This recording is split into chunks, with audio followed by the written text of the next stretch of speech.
Dear students, आज का जो टॉपिक है वो समझिए कि ये जो लास्ट दो वीडियो जो है ये आपका सेल बायोलॉजी का लास्ट होगा। आज का जो टॉपिक है वो सेंट्रोसोम और सेंट्रियोल, सीलिया, फ्लैजिला, ये चारों में कुछ कॉमन चीजें हैं, इसलिए ये टॉपिक आज एक साथ ठीक है हम लोग डिस्कस करेंगे क्लास में। ठीक है, ये चारों का आपस में रिलेशन है। ठीक है, और फिर इसके बाद का जो वीडियो होगा वो होगा आपका nucleus and chromosome, that is the last video. ठीक है, तो अब आप समझिए कि मतलब ये दोनों ठीक है, ये चारों यानी कि सेंट्रोसोम, सेंट्रियोल, सीलिया, फ्लैजिला, इन चारों में अगर कोई बोले कि कॉमन पॉइंट क्या है तो आपको क्या बताना है, ये चारों माइक्रोफिलामेंट्स के बने होते हैं। ठीक है, माइक्रोफिलामेंट्स के बने होते हैं, यानी माइक्रोफिलामेंट्स का आपने एग्जांपल पढ़ा है। ठीक है, माइक्रोफिलामेंट्स का आपने एग्जांपल पढ़ा है माइक्रोट्यूबुलिन प्रोटीन। ठीक है, माइक्रोट्यूबुलिन प्रोटीन, ये याद रखना है, ये नॉन कॉन्ट्रैक्टाइल प्रोटीन है। और आपने पढ़ा होगा, ठीक है, माइक्रोफिलामेंट्स। ठीक है, माइक्रोफिलामेंट्स, वो माइक्रोफिलामेंट्स, ठीक है, उसमें आता है एक्टिन और मायोसिन, वो होता है कॉन्ट्रैक्टाइल प्रोटीन। तो ये सारे के सारे नॉन कॉन्ट्रैक्टाइल प्रोटीन के बने होते हैं, यही इसमें कॉमन बात है चारों। क्लियर? अब देखिए आप, सेंट्रोसोम, सेंट्रियोल, ये दोनों सिर्फ और सिर्फ एनिमल बॉडी में पाए जाते हैं, सिर्फ और सिर्फ। Centriole is the universal cell organelle of animal body. ठीक है, प्लांट में ये नहीं होते, ये कुछ लोअर प्लांट में भी होते हैं, फंजाई में होते हैं, रिपोर्टेड है फंजाई में, एल्गी में भी रिपोर्टेड है, बट हायर प्लांट में कभी भी ये रिपोर्टेड नहीं है। और अगर पूछेगा कि एनिमल बॉडी में भी कहां पे ये नहीं पाया जाता है, तो एनिमल बॉडी में, ठीक है, न्यूरॉन सेल में नहीं पाया जाता, इसलिए न्यूरॉन सेल डिवाइड नहीं करता, और ये फीमेल oocytes में नहीं पाया जाता। यानी कि अगर किसी फीमेल के बॉडी में देखना हो, ठीक है, तो दो सेल ऐसा होगा जहां पे ये नहीं होगा सेंट्रियोल। कहां? फीमेल का oocytes और नर्व सेल तो यूनिवर्सली मेल फीमेल दोनों में, और मेल में नर्व सेल्स, मैमल्स में नर्व सेल्स, वहां पे न्यूरॉन सेल में क्या नहीं पाया जाएगा, सेंट्रियोल, जिसके कारण वो कभी डिवाइड नहीं करता। ठीक है, उसके बाद जहां तक सीलिया की बात है, सीलिया सिर्फ यूकैरियोटिक सेल में पाया जाता है, सारे यूकैरियोटिक सेल में पाया जाएगा, और फ्लैजिला दोनों में पाया जाता है। ठीक है, प्रोकैरियोटिक में भी, यूकैरियोटिक में भी, सब जगह। क्लियर है? हम सबसे पहले चले सेंट्रोसोम या सेंट्रियोल, ये दोनों कहने में बहुत जगह आपको बहुत सारे बुक्स में भी और लिखा रहेगा, नो एंड लिखा होना अगर है तो वो सही है, क्योंकि दोनों अलग अलग चीज है। ठीक है, सेंट्रियोल, सेंट्रोसोम। अब देखिए, जैसे मान लीजिए कि आप कहीं पे खड़े हैं, आपके चारों तरफ जो इन्वायरमेंट है, जो इन्वायरमेंटल कंडीशन है, उसको आप क्या बोलते हैं, एटमॉस्फेयर, एस्फीयर। एस्फीयर का मतलब होता है चारों तरफ का आवरण, चारों तरफ की सराउंडिंग। ध्यान दीजिएगा, दो cylindrical rod like structure, cylindrical structure होता है, दो सिलिंड्रिकल, सेल के अंदर दो सिलिंड्रिकल स्ट्रक्चर होता है, ये दोनों एक दूसरे के राइट एंगल पे होता है। क्लियर है? दोनों एक दूसरे के परपेंडिकुलर राइट एंगल पे होता है, और दो सिलिंड्रिकल स्ट्रक्चर होता है, वो दोनों सिलिंड्रिकल स्ट्रक्चर ही सेंट्रियोल कहलाता है। संख्या में हमेशा दो होता है, इसलिए उसको बोलते हैं डिप्लोजोम। क्या बोलते हैं? डिप्लोजोम। ये एक ही टाइम अलग रह सकता है जब सेल डिवीजन होता है, तब ये दोनों अपोजिट पोल पे चला जाता है। उधर से भी उसको स्पिंडल फाइबर का फॉर्मेशन करना होता है, इधर से भी स्पिंडल फाइबर का फॉर्मेशन करना होता है, दोनों एंड से स्पिंडल फाइबर का फॉर्मेशन करना होता है, इसलिए ये दोनों अलग अलग एंड पे चले जाते हैं at the time of cell division only.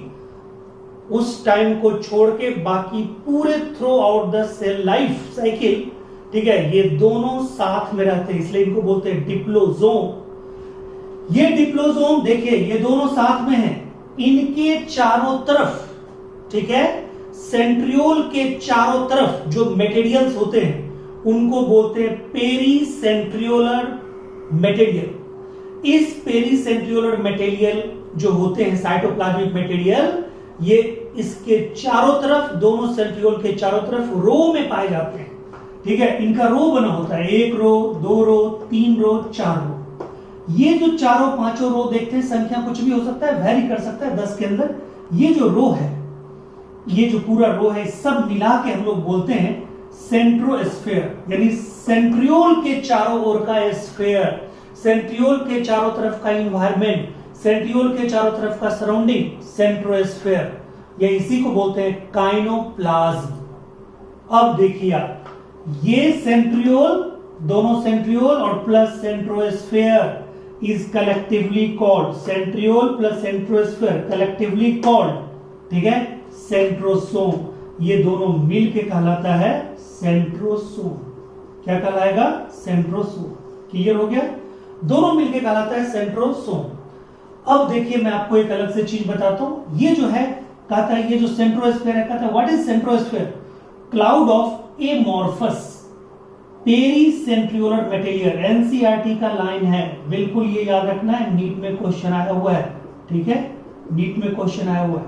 तो कहता है ये पेरीसेंट्रियोलर मटेरियल, यानी पहले मैंने बताया सेंट्रियोल के चारों तरफ, पेरी मतलब चारों, cloud of amorphous pericentriolar material, ये रो में पाया जाता है। जानते हैं ईच रो को क्या बोलते हैं? ये थोड़ा सा अलग से आपको बता रहा है। ईच रो, ठीक है, सिंगल रो यहां पे लिखा हुआ है, उसको बोलते हैं पेरीसेंट्रियोलर, ठीक है, सैटेलाइट, सैटेलाइट, ठीक है, और इसी को बोलते हैं मैस्यूल्स, मैस्यूल्स, ठीक है, मैस्यूल्स।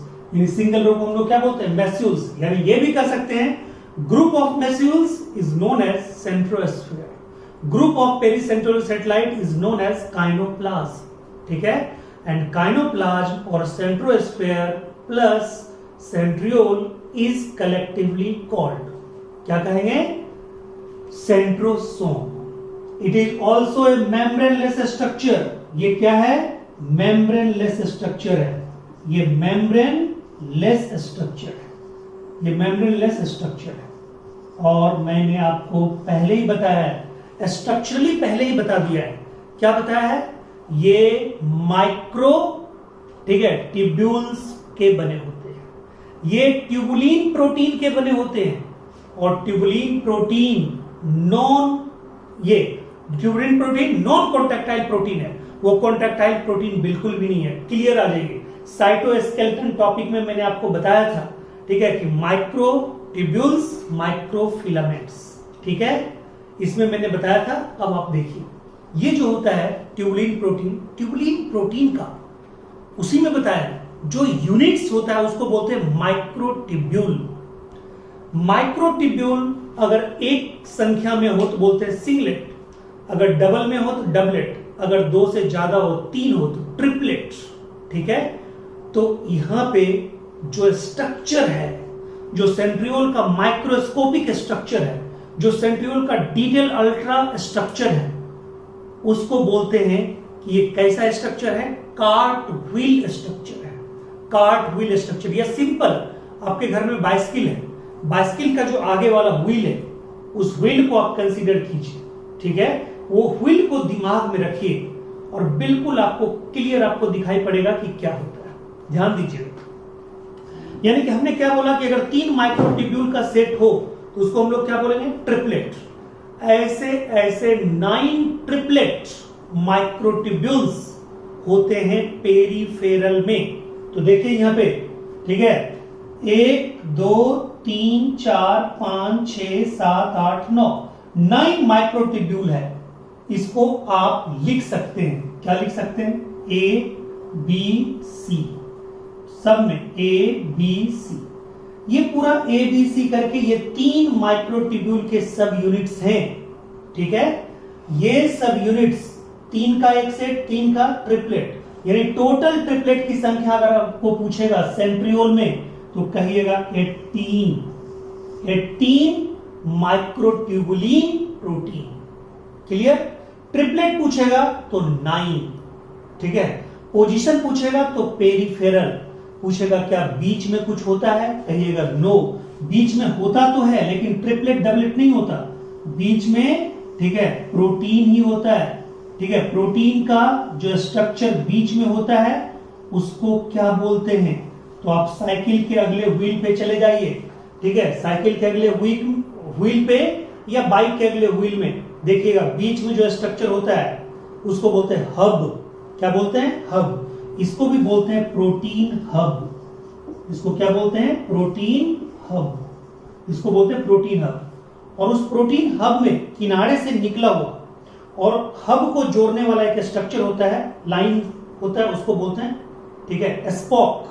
क्या बोलते हैं? स्पॉक। तो इसको भी बोलते हैं रेडियल स्पॉक। देखिए यहां पे रेडियल स्पॉक, पहला रेडियल स्पॉक, दूसरा रेडियल स्पॉक, तीसरा रेडियल स्पॉक, चौथा रेडियल स्पॉक, पांचवा रेडियल स्पॉक, छठा, सातवां, आठवां, नौवां। ये 9 रेडियल स्पॉक है, ठीक है, रेडियल स्पॉक, ठीक है, क्लियर है पॉइंट? 9 रेडियल स्पॉक है, ठीक है, क्लियर हो गया। अब देखिए ये अब कैसे व्हील कार्ट स्ट्रक्चर बनेगा, कैसे व्हील कार्ट शेप बनता है, ध्यान दीजिएगा। हर ट्रिपलेट आपस में भी जुड़ा होता है, उसको इंटर ट्रिपलेट ब्रिजेस भी बोलते हैं, ठीक है। क्या बोलते हैं? Inter triplet bridges. अच्छा, आपको मैंने बताया भी 9 पेरिफेरल में तो है, लेकिन मिडिल में कुछ है? मिडिल में कुछ भी नहीं है। तो 9 पेरिफेरल में है, उसके लिए आपको आ गया 9 प्लस बीच में देखिए कुछ है? नहीं है, आ गया 0। तो क्या होगा? 9 प्लस 0 अरेंजमेंट। 9 plus 0 arrangement. ये 9 प्लस 0 अरेंजमेंट इसी को बोलते हैं। 9 ट्रिपलेट किनारे में, बीच में 0, कुछ भी नहीं। बीच में जो प्रोटीन है वो हब प्रोटीन है, वो अलग है, क्लियर है, वो माइक्रोट्यूब्यूल्स नहीं है। तो ये 9 प्लस 0 अरेंजमेंट इसी को बोलते हैं। कहीं अगर आप लिखा हुआ देखेंगे 9 प्लस 0 तो आपको समझ जाना चाहिए। अब देखिए हर ट्रिपलेट का C दूसरे के A से जुड़ा होता है। देखिए यहां पे CA। अब देखिए ये सब ऐसे करके जुड़ा होता है। ये एकदम आप डायग्राम में देख रहे होंगे वीडियो में। इसको अगेन वीडियो को दोबारा देखिएगा अगर आपको समझ में नहीं आए तो। ये देखिए इसको बोलते हैं व्हील कार्ट स्ट्रक्चर। क्या बोलेंगे? Wheel cart structure. अब देखिए ये, ठीक है, ये क्या है? ये जो आपने देख ही लिया, इसको बोलते हैं इंटर ट्रिपलेट ब्रिजेस, ठीक है। ये इंटर ट्रिपलेट ब्रिजेस स्पॉक है, यानी कि इन दोनों के बीच में ये जो ब्रिज है इसको बोलते हैं इंटर ट्रिपलेट ब्रिज। क्लियर है पॉइंट? ये सब एक दूसरे से जुड़ा होता है, ध्यान दीजिएगा, ठीक है। अब आप देखिए ये, ठीक है, ये जो आप देख रहे हैं, ठीक है, ये जो देख रहे हैं ये बना होता है स्पेशल प्रोटीन का, उसको बोलते हैं मैक्सिन प्रोटीन, ठीक है। और ये जो बना होता है इसको हम लोग बोलते हैं dynein protein. Dynein protein, clear है पॉइंट? तो डाइनिन प्रोटीन और मैक्सिन प्रोटीन, ठीक है, क्लियर है पॉइंट? ये आपको देखने को मिलेगा सीलिया और फ्लैजिला में भी देखने को मिलेगा, अभी हम बताएंगे। तो ये पूरा का पूरा जो स्ट्रक्चर हुआ इसी को हम लोग बोलते हैं 9 प्लस 0। और इस 9 प्लस 0 में क्लियर कट है कि कितने का बना होता है, कितना माइक्रोट्यूब्यूल। ट्रिपलेट पूछेगा कितना? 9।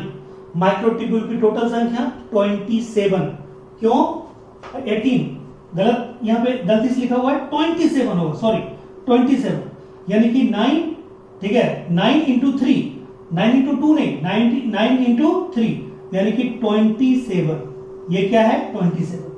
वो 27, वो 18 कहां पे आएगा? सीलिया फ्लैजिला में आएगा, सॉरी, यानी कि ये 27 आएगा। कितना आएगा? 27, ठीक है, यानी कि ट्रिपलेट, यानी कि 27 ये माइक्रोट्यूब्यूल की संख्या, माइक्रोट्यूब्यूल की संख्या, और प्लस क्या बोलिएगा? 9 ट्रिपलेट की संख्या, ट्रिपलेट की संख्या, सॉरी फॉर, ठीक है, ये जो आपका जो रॉन्ग डाटा जो लिखा गया था गलती से, ये इसके लिए सॉरी, यहां पे 18 नहीं आएगा, कितना आएगा? 27। 3 3 6 9 ऐसे करके 3 इंटू 9 27, ठीक है, वो उसको ध्यान में रख के लिखा गया। अब देखिए यहां तक आपको क्लियर। अब मैं एक डाटा और आपको बताऊं, एक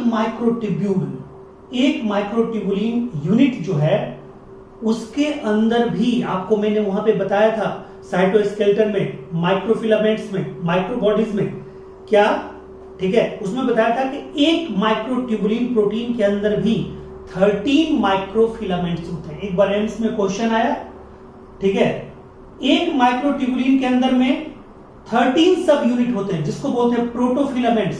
तो टोटल प्रोटोफिलामेंट्स की संख्या तो क्या हो जाएगा, ठीक है, एक में कितना, वन ट्रिपलेट में कितना, 3 माइक्रोट्यूब्यूल। तो बताइए 3 माइक्रोट्यूब्यूल और एक माइक्रोट्यूब्यूल में कितना, 39, ठीक है, 13, ठीक है, प्रोटोफिलामेंट्स, ठीक है, एक माइक्रोट्यूब्यूल में, ठीक है, 13 प्रोटोफिलामेंट्स। तो टोटल प्रोटोफिलामेंट्स कितना हो जाएगा, तो कहता है 27 इंटू 13 बराबर 351। ये आपका होगा टोटल प्रोटोफिलामेंट्स, क्योंकि माइक्रोट्यूब्यूल कितना है, 27, ठीक है, एक ट्रिपलेट 9 और टोटल कितना है आपका 9 ट्रिपलेट, टोटल ये कितना है 9, ठीक है, 9 है आपका ट्रिपलेट, ठीक है। तो एक ट्रिपलेट में 3 माइक्रोट्यूब्यूल, एक माइक्रोट्यूब्यूल 13, तो टोटल प्रोटोफिलामेंट की संख्या कितना होगा, 351। ये एम्स का आपको क्वेश्चन है, ठीक है, ध्यान रखिएगा, एम्स तो नहीं होगा, ठीक है, मे बी नीट में ये रिपीट कर दे क्वेश्चन। क्लियर है पॉइंट। अब जानिए इसका फंक्शन, सेंट्रियोल का फंक्शन। सेंट्रियोल का फंक्शन अगर आप जानेंगे बहुत ज्यादा डाइवर्स है, और इसका फंक्शन सुनने में आपको लगेगा बहुत आसान, बहुत मुश्किल है। ध्यान दीजिए, सेंट्रियोल सबसे पहले बेसल बॉडी को बनाता है, basal body of cilia and flagella. Flagella और सीलिया के स्ट्रक्चर में, अभी आप मेरे मुंह से सुनेंगे, सीलिया और फ्लेजिला के स्ट्रक्चर में 4 पार्ट होते हैं, बेसल बॉडी, उसके बाद रूटलेट्स, उसके बाद बेसल प्लेट्स, उसके बाद सेफ्ट, SHAFT, सेफ्ट और एक्सोनीम। क्लियर है पॉइंट। तो जानिए जो उसका बेसल बॉडी होता है, चाहे सीलिया का हो, चाहे फ्लेजिला का हो, चाहे प्रोकैरियोट का हो, किसी का भी हो, बेसल बॉडी अगर बना होता है तो वो सेंट्रियोल का ही बना होता है। आपके दिमाग में उठेगा प्रोकैरियोट में सेंट्रियोल होता नहीं है, बिल्कुल सही है, बट प्रोकैरियोट में भी जो बेसल बॉडी होगा उसका 9+0 अरेंजमेंट ही होगा। वहां पे साइटोप्लाज्मिक नॉन कॉन्ट्रैक्टाइल प्रोटीन के द्वारा बनता है, लेकिन जहां पे यूकैरियोटिक सेल है वहां पे सीलिया फ्लेजिला दोनों का बेसल बॉडी किससे बना होगा, सेंट्रियोल से। सेंट्रियोल का पहला फंक्शन क्या होगा, basal body of cilia and flagella, लिखा हुआ है basal body of cilia and flagella, ठीक है। ये किसका बना होगा, सेंट्रियोल का। उसके बाद देखिए कहता है दूसरा, कहता है ये at the time of cell division ये स्पिंडल फाइबर का फॉर्मेशन करता है। कौन, सेंट्रियोल। स्पिंडल फाइबर का फॉर्मेशन करता है centriole at the time of cell division. और स्पिंडल फाइबर का फॉर्मेशन कहां पे होता है, मेटाफेज स्टेज में। कहां पे होता है, मेटाफेज स्टेज में। तो मैं यहां पे क्वेश्चन आपको सबके लिए क्वेश्चन दे रहा हूं, कौन सा ऐसा केमिकल है जो प्लांट से निकलता है और वो माइटोसिस के मेटाफेज में स्पिंडल फाइबर का फॉर्मेशन होने नहीं देता है, जिसके कारण बिना डिवीजन हुए क्रोमोसोम का नंबर डबल हो जाता है। उस घटना को बोलते हैं पॉलीप्लॉइडी। उस केमिकल का नाम बताना है, केमिकल जिस प्लांट से निकलता है उसका नाम बताना है, ठीक है। क्लियर है पॉइंट। तो ये आपको बताना, और वो प्लांट किस फैमिली को बिलोंग करता है, तीनों चीज बताना है, केमिकल नेम, ठीक है, किस प्लांट से निकलता है प्लांट का नेम, और किस फैमिली का है, तीनों बताना है आपको। ये आज का मोस्ट इंपॉर्टेंट क्वेश्चन है। क्लियर। करता क्या है, वो क्रोमोसोम के नंबर को डबल कर देता है। अगर प्लांट के किसी सेल डिवीजन में माइटोसिस के मेटाफेज में अगर उसको डाल दिया जाए तो प्लांट का क्रोमोसोम नंबर क्या होगा, डबल हो जाएगा, और प्लांट स्टेराइल से फर्टाइल भी हो जाएगा। ये भी दिमाग में रखना है, ठीक है। तो आइए, यानी कि इसका दूसरा फंक्शन क्या हो गया, फॉर्मेशन ऑफ स्पिंडल फाइबर, यानी कि formation of spindle fibre, formation of spindle fibre, spindle fibre, ठीक है। ये दोनों फंक्शन तो आपको कॉमन लिखा मिलेगा, बट एक फंक्शन ऐसा बताने जा रहे हैं जो यूनिक है और उस पे ध्यान देना जरूरी है, क्योंकि नीट में +1 +2 दोनों मिला के क्वेश्चन आता है और ये क्वेश्चन +2 से है बट सेंट्रियोल से है। क्वेश्चन क्या है, कहता है सेंट्रियोल का यूनिक फंक्शन बताइए। तो आप जान जाइए, अभी जस्ट मैंने बताया था थोड़ी देर पहले कि ह्यूमन फीमेल के oocytes में सेंट्रियोल नहीं होता है, और जानते हैं सेंट्रियोल जब तक स्पिंडल फाइबर का फॉर्मेशन नहीं करेगा तो कहता है तब तक, ठीक है, क्या नहीं होगा, मियोसिस 2 नहीं होगा।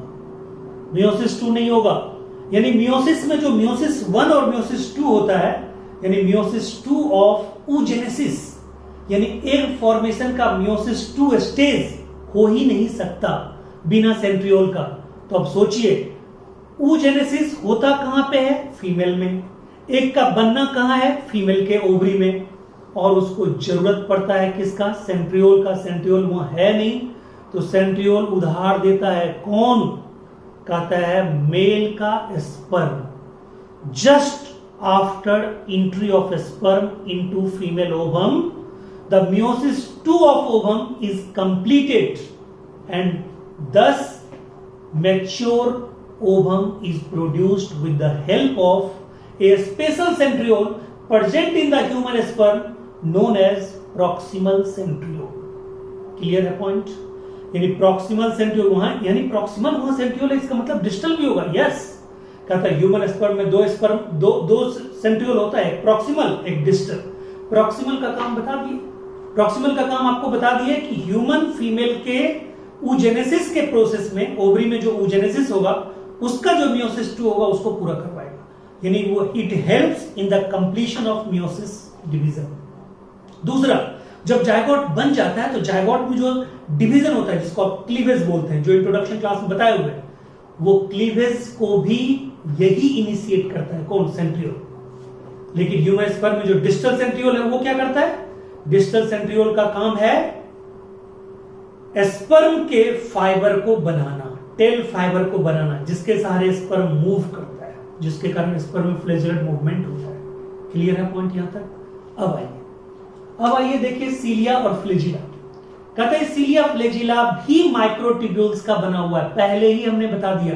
पहले तो सिलिया फ्लैजिला में कॉमन, मोस्ट कॉमन जो बच्चों वाला अंतर है वो देख लीजिए। सिलिया नंबर में ज्यादा होगा, फ्लैजिला नंबर में कम होगा। सिलिया स्मॉलर इन साइज होगा, flagella larger longer in size होगा।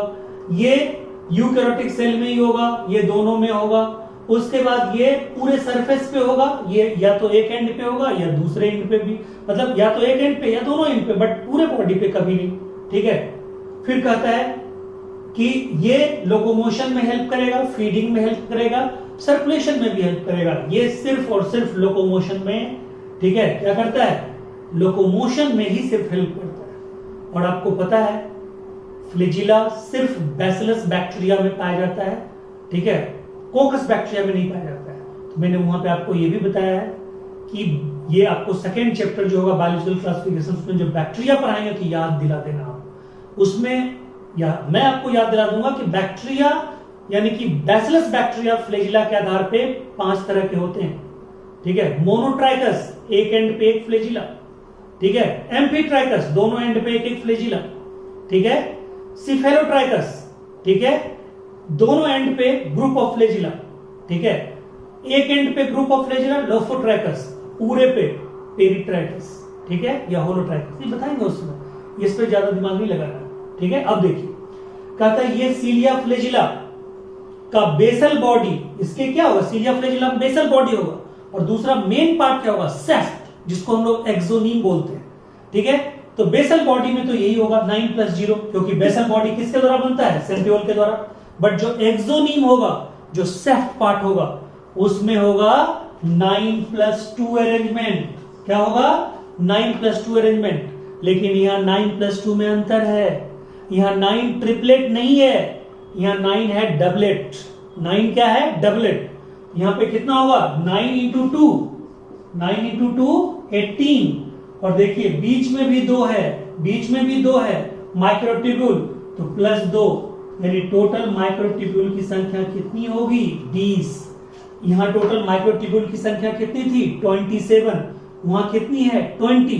अगर वहां प्रोटोफिलामेंट्स निकालने के लिए बोलेगा तो आप क्या बोलेंगे 20 × 13, ठीक है, बराबर क्या, ठीक है, तो कितना हो जाएगा 260, ठीक है, 260, ठीक है, यानी 260 माइक्रोफिलामेंट्स हो जाएगा। क्लियर है पॉइंट? यहां पे कितना था 351 था। क्लियर है पॉइंट? चलिए अब देखिए यहां पे भी ये देखिए ये सब क्या है डबलेट। अब यहां भी अगर ए बी कीजिएगा, ठीक है, ए बी कीजिएगा, यहां भी बी किससे मिला होगा ए से। देखिए यहां पे बी किससे मिला होगा ए से, ये बी सबका बी किससे मिला होगा ए से मिला होगा, ठीक है, यानी कि यहां पे ये पूरा 9 डबलेट प्लस 2 बीच में, इसको क्या बोलते हैं 9+2 अरेंजमेंट। क्या बोलते हैं 9+2 अरेंजमेंट। फिर यहां सब कुछ सेम है, कहता है यहां भी हब बोलते हैं, ठीक है, ये देखिए ये पेरिफेरल शीथ है, ठीक है, यहां पे क्या होता है प्लाज्मा मेम्ब्रेन लिमिटिंग मेम्ब्रेन के रूप में काम करता है, क्योंकि हमने आपको बताया था कि प्लाज्मा मेम्ब्रेन इज ये cilia and flagella is the extended form of plasma membrane. Plasma membrane उसको सराउंड करता है, ये आपका शीथ हो गया, ठीक है, और कहता है कि ये दोनों के बीच में क्या हो गया इंटर डबलेट ब्रिजेस। क्लियर है? फिर वो किसका बना होगा, ठीक है, ए बी लिंकर, ये देखिए यहां पे स्पॉक डाइनिन का ही बना होगा, और ये जो है, ठीक है, ए बी जो लिंकर इसका ए इसका बी, वो किसका होगा नेक्सिन प्रोटीन का बना होगा। किसका बना होगा नेक्सिन प्रोटीन का। इसी तरह और वो किसका होगा, ठीक है, ये जो रॉड ये जो है रेडियल फॉर्क, वो किसका बना होगा डाइनिन प्रोटीन का। क्लियर है? तो इस तरह से ये पूरा का पूरा सीलिया फ्लैजिला और सेंट्रियो, ये पूरा का पूरा स्ट्रक्चर आपको मैंने पूरा बताया डिटेल में। इसको पूरे समझने के लिए एक बार और वीडियो देखना है, और सेंट्रियोल सीलिया फ्लैजिला पे टोटल कमांड करना है, क्योंकि यहां से क्वेश्चन आ सकता है। इसका डिटेल पूरा का पूरा डायग्राम के साथ एक एक डायग्राम को समझना है, आपको जो नोट्स मिलने जा रहा है उसमें, ठीक है। और अगला जो लास्ट वीडियो होगा वो होगा सेल बायोलॉजी का लास्ट वीडियो, उसमें हम आपको बताएंगे न्यूक्लियस के बारे में और क्रोमोसोम के बारे में। Thank you so much.